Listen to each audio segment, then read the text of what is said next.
guys, what's up? Okay, so this is my review for Oprah's, I don't think it's not Oprah's, but Oprah's in it, The Butler. Okay, me and my mom just went to see it, and like I'm really excited. Okay, I look really excited, really happy, just because I'm happy to be making a video. I know I don't make these videos typically, but you know, it's so important, and I love Oprah, and my mom just loves Oprah. So I'm smiling now, but I was not happy. I am happy. Okay, it's a very emotional thing for me. I was a blubbering mess in the whole theater. I mean, from the very beginning, just okay, real quick shot. Just, you know, I hate when people go on and don't get to the point. The point. I love this movie. I will give it 2 thumbs up. Okay, absolutely love this movie. But this is the thing. I was just crying. I was bawling, of course, like silently, but seriously, like I was bawling in the whole movie. I was just crying. Okay, let me just set you up if you don't know what this movie is about. This movie is about, it's based on a true story. Okay, it's based on a true story about a man who's a butler, and he was like born in the 1920s. He was either born in 1919 or 1920. Because the movie starts in 1926, and this is a real person, but obviously he's not acting in the movie. Forrest Whitaker plays him, Oprah plays the butler's wife, and so on and so forth. Cuba Gooding is in the movie. A lot of people are in the movie. Mariah Carey in the movie. I was so excited when I saw, because Mariah Carey is in the very first part. So many people. Okay, like I can't. Jane Fonda.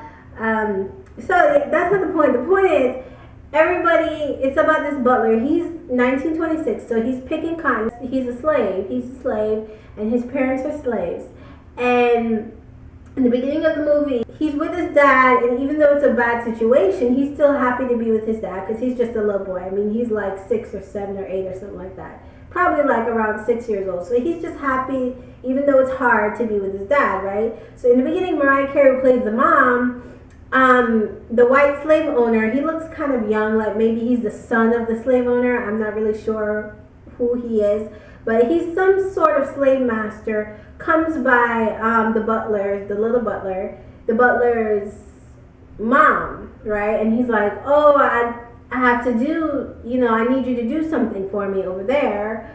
And, you know, obviously that's his mom, that's his dad, they're together, even though slaves can't be married, they're married for all intents and purposes, and you know, takes the mom in there, and then you hear screams, and obviously he rapes her. He rapes the mom, and whatever, and then you know, whatever, the white slave owner comes out, and you know, the son, the little butler, goes to his dad, what are you gonna do? Like, what are you gonna say? Aren't you gonna say something about this?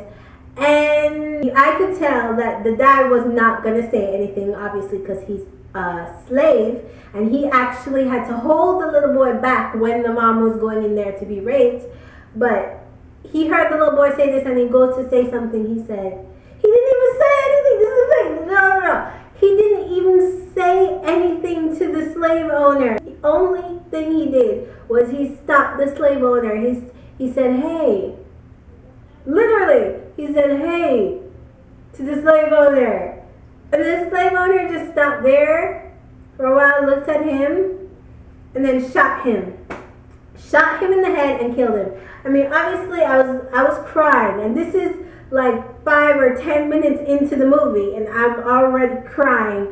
I was like going to my mom. I was like, I can't watch this. I can't watch stuff like this. Like, I really appreciate it, but I can't watch it. I get way too emotional. I'm just, you know, it's not good for me. But it's like really powerful, and I really think it's important that especially the younger generation know about this stuff, and definitely watch movies like this, because if you don't know where you're from, where you're coming from, and you don't understand your history, oftentimes history will repeat itself. That's the situation there. The butler grows up, he leaves the plantation, and he leaves the plantation so he doesn't get killed by that same slave owner, because he sees the nature of the system.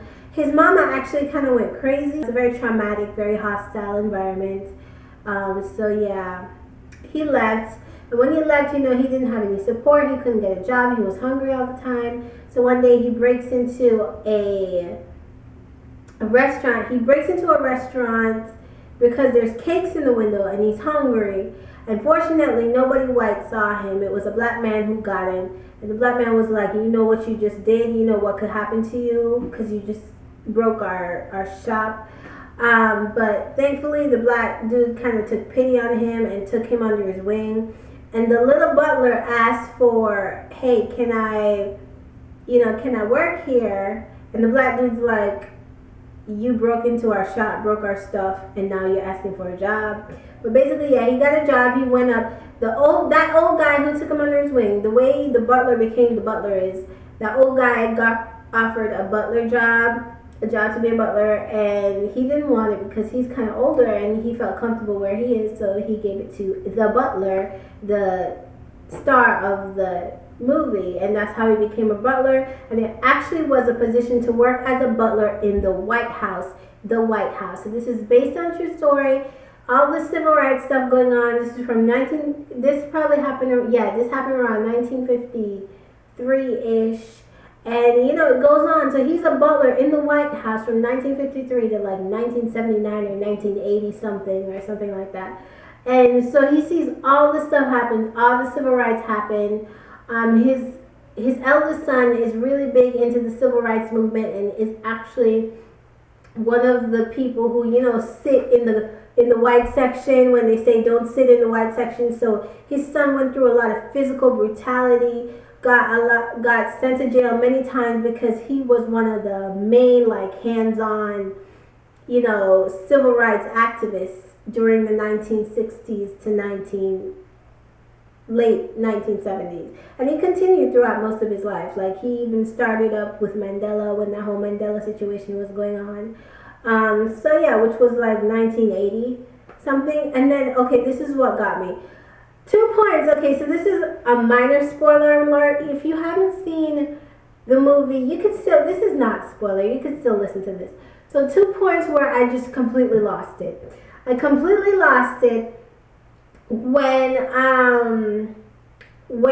the bus got set on fire or blew up or whatever you want to call it. I just lost it. I was just like, oh, I was just crying all over myself. I just couldn't take it. I did not like it, but in the end, 3 points. Let me not say 2. Okay, so when the bus caught on fire, I lost it.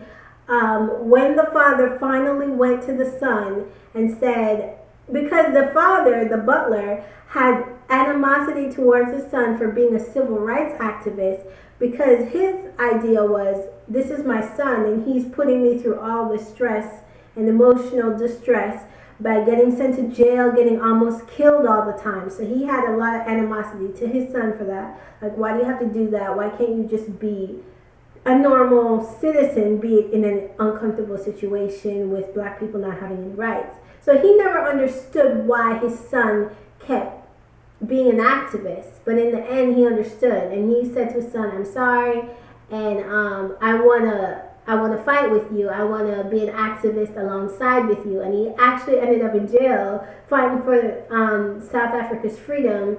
That whole situation with Mandela, where Mandela was in jail, he got sent to jail in America because they were protesting against that whole situation. So he and his son were in jail in the end. But it was just really, they got let out of jail. They were only in jail for a little while, but So it was just really touching because he was so angry at his son for everything. So when he went back to his son, it was so touching to me, and I cried. And another part, I kind of cried when the wife died. I was sad. I was like, it made me sad. But what really got me was in 2008, because the whole thing was like, Obama. When Obama, you saw that Obama was running and he could possibly become president, and then he became president. When it came full circle, I was so emotional. Like, seriously. I mean, you just have to see the brutality. There's so many scenes of just brutality and pain and racism, and it's just like so draining, so terrible, it's just so much and so depressing.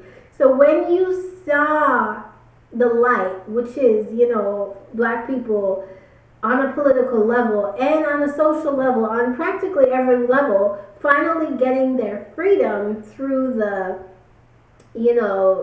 through a black man finally getting put in office. I was like totally emotional. And then my mom's favorite part was the part where he got to meet Obama. You never even see an actor playing him or anything like that, but you just saw, the fact that this happened.